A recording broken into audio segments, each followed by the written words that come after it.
Hello भाई लोगों, कैसे हो आप लोग। आशा करते हैं आप सभी लोग वालों बढ़िया होंगे और मजे में होंगे। आज मैं फिर से क्रिटिकल थिंकिंग सिचुएशन लेके आ चुका हूँ, जो कि आपके सामने है। ये जो शेडेड एरिया आपको दिख रहा है, इसका एरिया फाइंड करना है। तो बड़ी ही आसानी से इसका एरिया फाइंड हो जाएगा। वैसे ज्यादा डिफिकल्ट क्वेश्चन नहीं है। तो शुरू करते हैं। इसमें क्या है, जो शेडेड एरिया हमें दे रखा है वो उसका एरिया फाइंड करना है। इसमें मैं आपको बता देता हूँ डिटेल क्या क्या है। मैंने पहले से नहीं लिखी है, मैं आपको बताऊंगा क्वेश्चन में। ये आपको जो दिख रहे हैं ना, ये सर्कल है, ठीक है। सबसे पहले तो ये बाहर एक बड़ा वाला सर्कल है, उसके अंदर एक छोटा सर्कल है, ठीक है। और ये आपको त्रिभुज टाइप का दिख रहा है, तो त्रिभुज ही होगा। इसमें ये जो सर्कल की ये व्यास है, और ये बड़े वाले सर्कल की व्यास है। मान लो ये जो ओ है, पॉइंट ओ है, ये इसका सर्कल का केंद्र है, सेंटर है। और यहाँ पे मान लो कोई पॉइंट ए है। तो जो ओ ए है ना, ओ ए, वो हमें दी हुई है 7 सेंटीमीटर। ओ ए हमें 7 सेंटीमीटर दी हुई है, और शेडेड एरिया हमें फाइंड करना है। बस इतनी ही चीजें हमें दी गई है और कुछ नहीं दिया गया। तो बस इसी डिटेल से हम आज इसका एरिया फाइंड करके बताएंगे आपको, ठीक है। सबसे पहले हमें दिख रहा है कि सबसे आसान एरिया किसका फाइंड हो सकता है। अब इसका भी करना है और इन दोनों का भी एरिया फाइंड करना है, प्लस जोड़ना है। शेडेड एरिया मतलब इसका एरिया फाइंड करना है, इसका और इसका, इन दोनों को जोड़ना है। तो टोटल एरिया जो आएगा वो हमें बताना है, शेडेड एरिया का मतलब, ठीक है ना। तो सबसे पहले सर्कल का तो आराम से निकाल सकते हैं, टोटल सर्कल है पाई आर स्क्वायर। तो वृत्त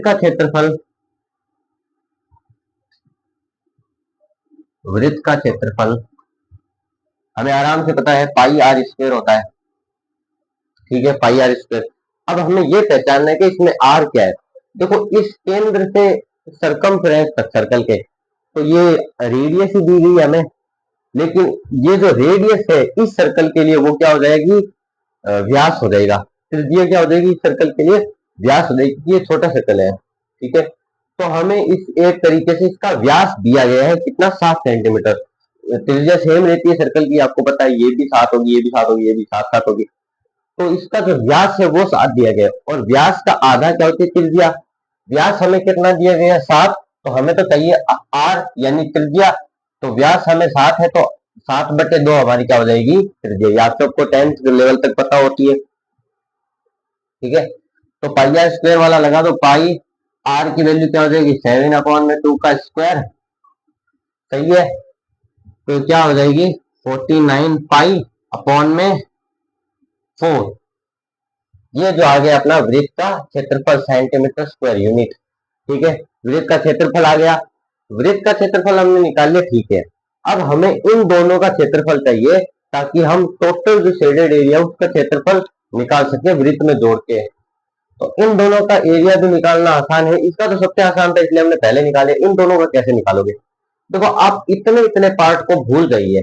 बस आप ये देख, क्या, कौन सा पार्ट, ये वाला पार्ट जो मैं लाइन बना रहा हूं ना, ये वाला पार्ट देखिए, उसको आप हटा दीजिए। आप एक बार देखिए मत, ऐसे कर लीजिए ऐसे।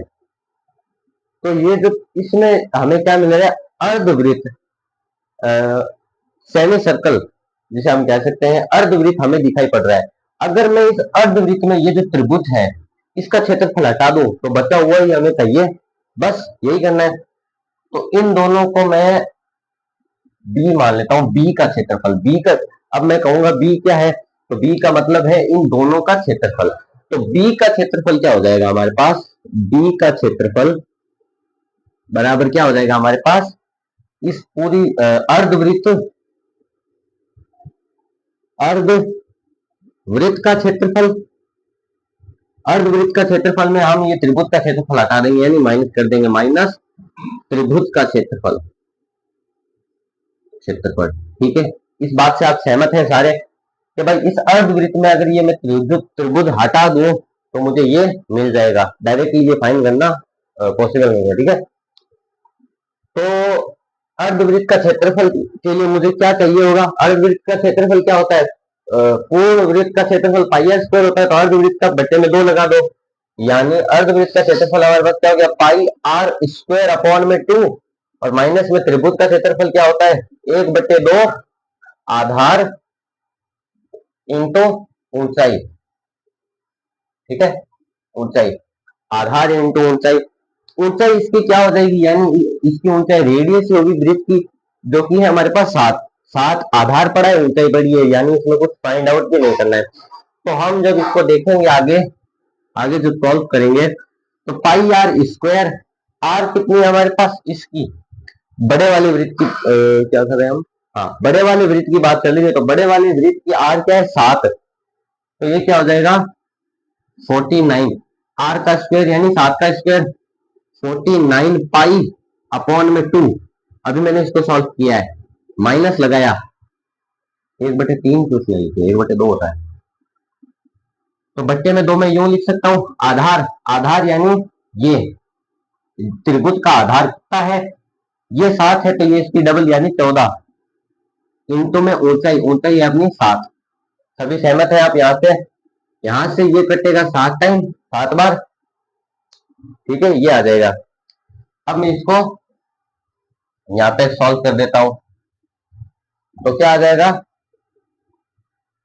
बी लिख देता हूं मैं, खाली बी है ना, बी का क्षेत्रफल फाइंड करने ना, 49 पाई अपॉन में 2, मैं पाई की वैल्यू रख रहा हूँ, सबको पता होनी चाहिए, पाई की वैल्यू होती है 22/7, है ना, क्योंकि पाई बराबर क्या होता है 22/7, तो ये क्या हो जाएगा 49 इंटू में 22 बट्टे में 2 इंटू में 7, सही है, ये इसकी पाई की वैल्यू मैंने रख दी, माइनस का निशान है तो माइनस लगाया मैंने, सातों सातों 49, 7 7 49, ठीक है, ये आया बी का क्षेत्रफल। हमने वृत्त का क्षेत्रफल तो हमने पहले से फाइंड आउट कर लिया, हाँ पाई की वैल्यू बाद में रखेंगे। अब हम इन दोनों का क्षेत्रफल फाइंड करें, ताकि इसके क्षेत्रफल और इन दोनों के क्षेत्रफल को जोड़ने पर हमें टोटल जो शेडेड एरिया है उसका क्षेत्रफल हमें मिल जाए, ठीक है। तो ये है, अब इसको काटा पीटी कर लो, ये 7 बार चला जाएगा क्योंकि 7 7 49 होता है, और ये मैं 11 बार काट सकता हूँ, ठीक है, एक कटकुटा की क्या आ गया 77 माइनस 49, ये आ गया अपने पास, सही है, सही तो चल रहा है ना। 7 से 7 गया 7, 7 7 49, ठीक है, ये 11 बार गया 77 माइनस 49, ठीक है, ये आ गया अपने पास, ठीक है। अब इसमें से मैं इसको सॉल्व करना चाहूँ तो मैं कर सकता हूँ, बाकी ये क्या आ गई अपनी बी की वैल्यू, अब इसको मैं सॉल्व करूँ, क्या सॉल्व करना है ना, इसको क्या करना है, तो बी की वैल्यू हम यहाँ से निकाल सकते हैं बड़ी आसानी से, बी की वैल्यू क्या आ जाएगी 77 माइनस 49 करनी है ना हमें, तो 77 माइनस 49, ये 7 9 गया तो बचा अपने पास, यहाँ पे बचेगा 68, 68 माइनस 40 करेंगे 28, तो हमारे पास बी की वैल्यू आ गई 28 सेंटीमीटर स्क्वायर, ठीक है, ये बी की वैल्यू, बी क्या है हमारा इन दोनों का क्षेत्रफल है मित्रों, ठीक है, इन दोनों का क्षेत्रफल जो है वो बी है। अब वृत्त का क्षेत्रफल आ गया इस वाले का, और ये दोनों क्षेत्रफल आ गया, अब कुछ नहीं करना है हमें, टोटल शेडेड एरिया तक चाहिए, तो हमें इसको जोड़ देना है वृत्त को और इन दोनों के एरिया को, तब हमारे पास वो आ जाएगा। अब हम लिखेंगे शेडेड एरिया यानी छायांकित भाग, छायांकित छायांकित भाग का क्षेत्रफल बराबर वृत्त का क्षेत्रफल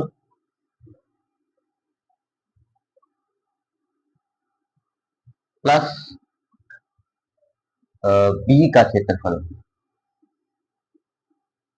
भाग बी का क्षेत्रफल, ठीक है, भाग बी मतलब समझिए ना, ये दोनों भाग, अब ये हमें मिल चुका है, ये मैं तो खुद की भाषा से लिख रहा हूँ, ठीक है ना, ये हमें समझ में आया यहाँ तक। अब वृत्त का क्षेत्रफल हमने निकाला था 49 पाई बटे में 4, प्लस ये अभी अपन ने निकाला 28 के बाद लगा दूं मैं सेंटीमीटर स्क्वायर। अब मैं देख रहा हूं कि मैं इसको पाई की वैल्यू यहाँ पे रखूं, क्योंकि भाई हमें पता है पाई इक्वल टू 22/7, वैसे तो मैं 1 पॉइंट वो भी रख सकता हूँ, 3.14 वो भी रख सकता हूँ पाई की वैल्यू, लेकिन ये रख लेते हैं अपन, है ना, तो ये क्या हो जाएगी, आगे सॉल्व करना है अपन को, तो इसको निकाल लेते हैं। वीडियो अच्छी लगी तो लाइक कीजिएगा, पसंद आई तो ठीक है, समझ में आया क्वेश्चन, तो इसको सॉल्व करना है, पाई की वैल्यू रख देते हैं, तो 49 इंटू में 22/4 इंटू में 7, 7 से ये चला जाएगा 7 बार, ठीक है। ये चला जाएगा 11 बार, ये आ जाएगा 2 प्लस में 2 तो 28 तो चल ही रहा है सेंटीमीटर स्क्वायर, ठीक है। क्या किया था हमने, 7 से इसको काटा 7 आया और इसको काटा 2 आया, ठीक है। तो यहाँ कितना आ गया मित्रों, 77/2, 77/2, ठीक है ना, प्लस 28 सेंटीमीटर स्क्वायर। ये मार्कर थोड़ा फीका पड़ गया, देखो 7 इंटू 11 करेंगे 77 आ जाएगा, और 7 से मैंने 49 को काटा तो 7 आया, 4 से मैंने, अच्छा 2 से 4 को काटा तो 2 आ गया, 2 से 22 को काटा तो 11 आ गया, ठीक है। तो ये अपने पास आया। अब इसको ये एलसीएम ले लो, नहीं तो अपन को 77 को मैं 2 से जब भाग दूंगा ना तो क्या आ जाएगा, 6 माइनस करेंगे 1, 8, 16, 38.5 ऊपर लिख देता हूं मैं ना। तो इसको जब करेंगे ना आगे सॉल्व, तो हमारे पास क्या आ जाएगा मित्रों, 77/2 को सॉल्व किया तो आ गया अपने पास 38.5 प्लस में आ गया 28, ठीक है, सेंटीमीटर स्क्वायर। अब मैं इसको जोड़ूंगा तो 8 8 कितना हो जाएगा, 16, 16 का 6 पॉइंट में 5 का है ऊपर हासिल 1 3 2 है 66.5 सेंटीमीटर स्क्वायर। और ये ही अपना मित्र क्या है, आंसर है। आशा करते हैं वीडियो आपको पसंद आई होगी। अगर वीडियो पसंद आई तो वीडियो को लाइक कीजिए, ऐसे ही और वीडियो के लिए चैनल को सब्सक्राइब कर लीजिए, ताकि आपके पास जल्द ही मतलब रहे, नोटिफिकेशन ऑन करोगे तो जल्दी आपके पास मैसेज आ जाएगा, ठीक है। तो यही आज का था, इसकी समरी भी मैं दे देता हूँ। देखो हमें शेडेड एरिया का मतलब शेडेड पार्ट का एरिया चाहिए था, छायांकित भाग का क्षेत्रफल चाहिए था, ये पूरा सर्कल था, ये हमें दी गई थी, यानी इस बड़े वाले सर्कल की रेडियस हमें दी गई थी 7 सेंटीमीटर। बड़े वाले की जो रेडियस है वो छोटे वाले वृत्त का क्या हो गया, व्यास, यानी उसकी रेडियस 7/7 उसकी अगर बड़े वाले की रेडियस है तो इसका व्यास हो गया। अब इसकी हमें रेडियस चाहिए, यानी 7/2 करेंगे व्यास का आधा। अब रेडियस आ गई तो हमने इसका एरिया निकाल लिया पाई आर स्क्वायर से, ठीक है। इसका एरिया, इसका क्षेत्रफल आ गया हमारे पास। अब हमें चाहिए था इसका, ठीक है, इसको हमने इसको साइड कर दिया। हमने देखा कि ये अर्धवृत्त है और अर्धवृत्त का क्षेत्रफल हम फाइंड कर सकते हैं, हमारे पास रेडियस भी है, तो हमने पाई आर स्क्वायर अपॉन में 2 से अर्धवृत्त का क्षेत्रफल फाइंड कर लिया। फिर हमने देखा कि अगर इस अर्धवृत्त में से अगर हम ये त्रिभुज हटा दें तो हमें ये दोनों मिल जाएगा, जिसे हमने नाम दिया था बी, बी यानी इन दोनों का क्षेत्रफल एरिया।